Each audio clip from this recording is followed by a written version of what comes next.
DSC exams లో జరిగిన అవతకుల్లో CBI enquiry చేయాలి అనేది డిమాండ్ చేస్తాం. కానీ ఈరోజు ఆలోచన చేస్తే దాన్ని బుల్డోజ్ చేసి కార్యక్రమాలు చేయడానికి ప్రయత్నం చేస్తాం. ఇది ప్రభుత్వానికి తగదు. మోరల్ బైండింగ్ ఉంటే దానికి సంబంధిత మంత్రులు రాజీనామా చేసి అప్పుడు నిజాయితీ నిరూపించుకుని మళ్ళీ మంత్రులు రండి.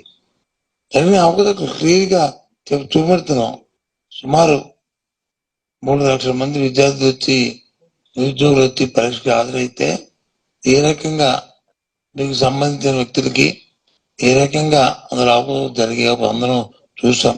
కళ్ళ కొట్టొచ్చినట్లు చెప్పారు. అందుకు ప్రభుత్వంలో పారదర్శకత ఉంటే, నిజంగా ప్రజల పట్ల చిత్తశుద్ధి ఉంటే, నిరుద్యోగుల పట్ల నిజాయితీగా మీరు కార్యక్రమం చేశామంటే సిబిఐ ఎంక్వైరీ చేయండి, నిజాయితీ నిర్మించుకోండి.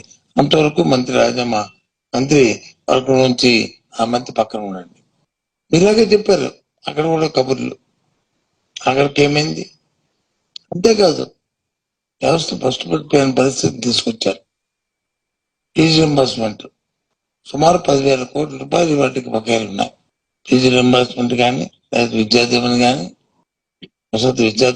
వసతి కానీ రెండు కలుపుకుంటే సుమారు 10,000 కోట్లు ఉంది.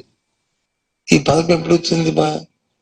చంద్రబాబు నాయుడు గారు, స్వర్గీయ రాజశేఖర రెడ్డి గారు ఆలోచన చేసి ఆ రోజు ఈ పథకాన్ని ప్రవేశపెట్టిన తర్వాత ఆయన హయాంలో కానీ తర్వాత వచ్చిన ముఖ్యమంత్రులు రాజశేఖర్ గారు కానీ, కిరణ్ కుమార్ రెడ్డి కానీ, ఇదేదో రాజశేఖర్ గారు చేశారు, ఈ బకాయిలు నిమ్మని చెప్పారు. అంతెందుకు? నువ్వు 14లో ముఖ్యమంత్రి అవుతుడికి బకాయిలు ఉంటే బకాయిలు తీర్చావు కదా, తీర్చోవలేదు చెప్పు. ఏదో 1-2 వాయిదాలు మిగిలిపోతుంటే ఆ తర్వాత వచ్చిన బకాయిలు ఉంటే మేము తెలుగుదేశం పార్టీ అధికారంలో పెట్టి జగన్మోహన్ రెడ్డి అధికారంలో వచ్చిన తర్వాత ఆయన కూడా దాన్ని ఇచ్చారు కదా బకాయిల్ని. అది కంటిన్యూ ప్రాసెస్ కదా.